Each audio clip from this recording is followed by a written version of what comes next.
अयोध्या से बड़ी खबर, राम मंदिर परिसर सुरक्षा में सेंध देखने को मिली है। इस वक्त की बड़ी जानकारी, कश्मीरी युवक मंदिर परिसर में जा घुसा है तो सुरक्षा के लिहाज से बड़ा सवाल खड़ा करने वाली ये अपडेट। युवक ने नमाज पढ़ने की कोशिश तक वहां पर कर दी।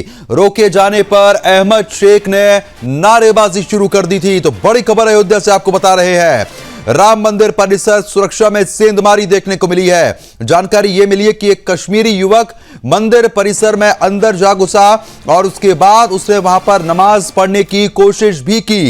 इस वक्त की महत्वपूर्ण और बड़ी जानकारी आपको बता रहे हैं। जैसे ही उसको रोका गया, उसके बाद अहमद शेख ने नारे भी लगा दिए हैं, जिसका वीडियो भी अब सोशल मीडिया पर वायरल हो गया है। अयोध्या से बड़ी खबर, राम मंदिर परिसर सुरक्षा में सेंधमारी देखने को मिली है। जानकारी है कि कश्मीरी युवक मंदिर परिसर में घुसा है और नमाज पढ़ने की कोशिश की गई है।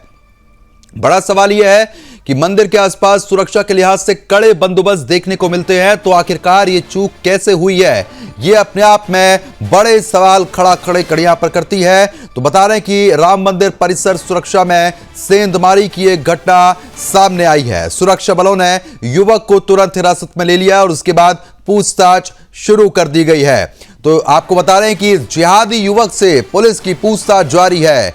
जिहादी ने वहां पर नमाज पढ़ने की कोशिश भी की और जैसे ही सुरक्षा बल ने उसको रोका, उसके बाद उसने नारेबाजी शुरू कर दी। राम मंदिर परिसर की ये पूरी घटना जानकारी सामने आई है। फिलहाल आपको बताते चले कि सुरक्षा बलों ने जिहादी को हिरासत में भी ले लिया है। यह कश्मीरी युवक है जिससे आपको बता रहे कि पूछताछ चल रही है। इस जिहादी ने वहां पर जाकर नमाज पढ़ने की कोशिश की है और सुरक्षा बल की जैसे ही उस पर नजर पड़ी तो आसपास सुरक्षा बलों ने उसको घेर लिया, उसको हिरासत में लिया गया। लेकिन जब उसको हिरासत में लिया गया तो उसने वहां पर यानी कि जिहादी ने नारेबाजी शुरू कर दी थी, जिसके बाद तुरंत उसको हिरासत में लेकर पूछताछ सुरक्षा बलों ने शुरू कर दी है।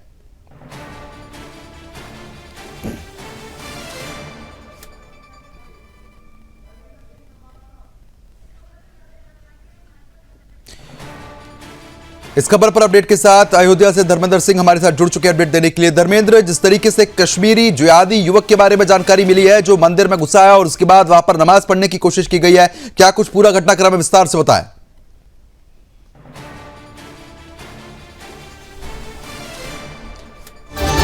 धर्मेंद्र, आपकी आवाज नहीं पहुंच पा रही, एक बार माइक को आप म्यूट कीजिए।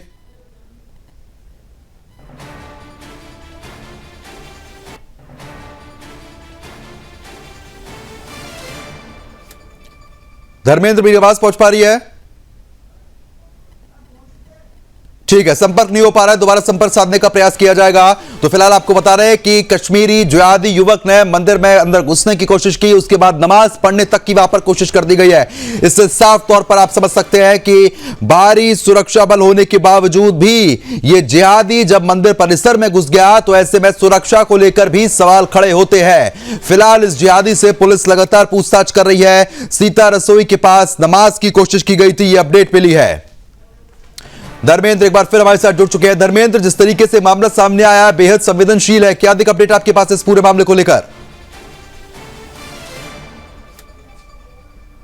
मेरी आवाज पहुंच रही है धर्मेंद्र? जी जी जी, आपको बता दें करीब 1 बजे का ये पूरा मामला है। 1 बजे का चूंकि नमाज का समय भी होता है, ये कश्मीरी युवक यहाँ पर पहुंचा है और उसके बाद ही सीधे, चूंकि आम श्रद्धालु D1 गेट से जाते हैं तो उसी गेट से वो अंदर उसने प्रवेश किया है। उसके बाद वो वहां पर पहुंचा है, लेकिन कहीं ना कहीं ये सुरक्षा चूक है कि उस भीड़ से अलग होकर वो सीता रसोई की तरफ चला जाता है।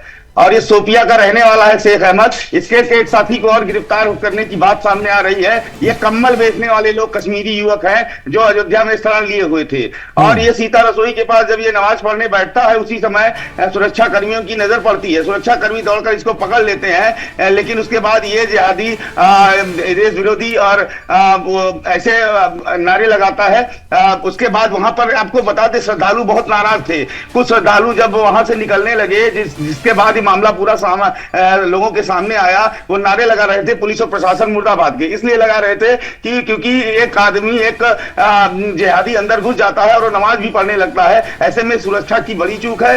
और सोपिया का बिल्कुल धर्मेंद्र, क्योंकि जिस तरीके से जानकारी सामने आई है कि जब इतनी सुरक्षा होने के बावजूद भी ये जिहादी अंदर तक घुस गया और रसोई के पास जाने की इसने हिम्मत कर दी, तो यानी कि खुले पैमाने पर सुरक्षा के लिहाज से गंभीर मामला खड़ा सामने हो रहा है। अधिकारी क्या कुछ कह रहे हैं? सुरक्षा इतनी पुख्ता होने के बावजूद वहां तक कैसे पहुंच गया ये? देखिए, ये सामान्यतः मंदिर के अंदर ये गया था दर्शनार्थियों के साथ, चूंकि ठंडा का समय है तो लोग मुंह बांध लेते हैं, कुछ बांध लेते हैं। हालांकि मोबाइल अंदर कोई नहीं ले जा सकता, असलाह कोई नहीं ले जा सकता, लेकिन उसके बाद भी अंदर पहुंचता है और ये नमाज पढ़ने की इसने कोशिश की और उसी दौरान इसकी गिरफ्तारी हुई। पुलिस इसको कहां ले गई है बहुत ज्यादा इसके बारे में नहीं जानकारी दी जा रही है, ना ही पुलिस प्रशासन इस मामले में अभी कुछ बोल रहा है। हालांकि अब मीडिया के सामने मामला आया है तो मामले में बातें सामने आएंगी, लेकिन अब ये जांच का बड़ा विषय है कि आखिर राम मंदिर की सुरक्षा में एनएसडी सुरक्षा करती है, तमाम सीसीटीवी कैमरे लगे हुए हैं, जगह जगह पर पुलिसकर्मी बिठाए गए हैं, उसके बाद भी आखिर एक व्यक्ति कैसे भीड़ से कतार से हट के जाके नमाज पढ़ता है और नमाज पढ़ने लगता है। अब श्रद्धालु शोर मचाते हैं और नारे भी लगाते हैं, नाराजगी जाहिर करते हैं कि आखिर हो क्या रहा है। तो उसके बाद भी अब इसलिए बड़ा जरूरी हो जाता है कि आने वाले वक्त के लिए राम मंदिर की सुरक्षा और बेहतर की जाए और इस तरह की जो दुस्साहसिक कृत्य है ये आगे ना होने पाए। अभी इसमें और भी लोगों की गिरफ्तारी हो सकती है। अब एनआईए इसमें जांच करेगी, एनएसजी की चूंकि पूरी यूनिट यहां पर है, तो अब देखने वाली बात होती है कि क्या इसमें आगे होता है। बिल्कुल, लेकिन जिस तरीके की स्थिति यहां पर बनी है, ऐसे में जिहादी अंदर घुसता है, नमाज पढ़ने की कोशिश करता है, जब रोका जाता है तो वहां पर नारेबाजी शुरू कर देता है। और क्या कुछ जानकारी मिली है? इसके साथ और भी वहां पर ऐसे जिहादी तत्व मौजूद थे क्या मंदिर परिसर के आसपास? और अब सुरक्षा के लिहाज से क्या वहां पर बदलाव हुआ है? देखिए, आपको बता दें कि कई बार इस बात को संज्ञान में लिया गया। हमने एक दिन चैनल के माध्यम से इस चीज को बताया था कि बहुत बाहरी तत्व अयोध्या में है, सामान बेचने के लिए तमाम ऐसे लोग हैं। और ये बता दें आपको कि कम्बल बेचने के नाम पर कश्मीरी बहुत अधिक अयोध्या में आए हुए हैं। उसी में से एक बताया जा सकता है इसको, क्योंकि एक व्यक्ति एक कम्बल बेचने वाले युवक को और पुलिस ने हिरासत में लिया है। अभी उसके बारे में कोई खुलासा ये नहीं कर रहे हैं, हो सकता है बाद में मीडिया को बुलाकर ये बताएं, लेकिन वो पूछताछ की जा रही है। अब उसको कहां ले जाया गया है अभी इसके बारे में जानकारी नहीं है, लेकिन इस तरह के बाहरी लोग अयोध्या में बहुत हैं और इसकी जांच की जरूरत है। अब शायद हो सकता है ये जागें और गंभीरता से ऐसे लोगों को ढूंढें और तलाश करें कि कौन कहां से और कैसे यहां आकर रह रहा है। जिस तरीके के मामले लगातार सामने उत्तर प्रदेश में साफ तौर पर आ रहे हैं धर्मेंद्र, और मंदिर के लिए ऐसे जिहादी बहुत ज्यादा खतरनाक है। इतने बड़े पैमाने पर सुरक्षा होने के बावजूद इस तरीके के जब घटनाक्रम सामने आते हैं तो बड़े सवाल यहां पर उठते हैं। अधिकारियों से आपकी बातचीत हुई है क्या? देखिए, बिल्कुल हमने बात करने की कोशिश की। आजी साहब को भी फोन मैंने मिलाया था, प्रवीण कुमार को, लेकिन फोन किसी का उठ नहीं रहा। क्योंकि मामला बहुत बड़ा है तो ऐसे में अभी वो किसी भी प्रकार की कोई जानकारी देने से इनकार कर रहे हैं। फोन किसी का उठ नहीं रहा, लगातार मीडिया सवाल कर रही है। और चूंकि अब स्थिति ये है कि अब सुरक्षा तो बढ़ा दी गई है, लेकिन जो चूक हुई अब उसका हिसाब कौन देगा। और चूंकि अयोध्या बहुत महत्वपूर्ण है पूरी दुनिया में, पूरे देश के लिए अयोध्या का अपना एक अलग महत्व है, उसकी सुरक्षा का अपना एक अलग महत्व है।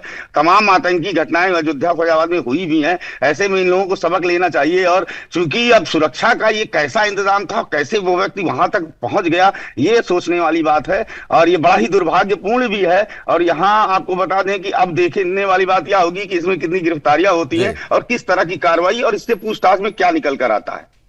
धर्मेंद्र, क्योंकि जिस तरीके की स्थिति बनी है, ऐसे में अब पूरे अयोध्या में एक बार चेकिंग अभियान चलाया जा सकता है क्या?